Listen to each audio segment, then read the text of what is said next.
Welcome back to another request video. Frank asks me, what is that coffee grinder you use and what brand is that stove with the small kettle?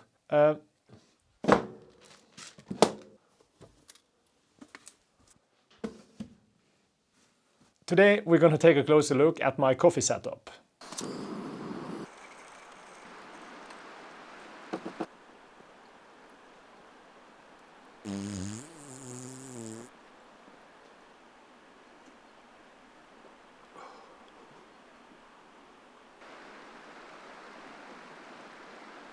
This is probably the most requested videos by you guys, and you've probably seen me use it in almost all of my videos. I use a Trangia 274HA, that stands for hard anodized, with a gas burner.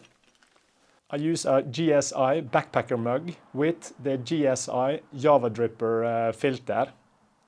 I need to read this. And I use the 1Zepresso GX Coffe Grinder, and that holds approximately 30 grams of coffee beans, and that gives you approximately 1.4 to 1.5 liters of fresh brew coffee.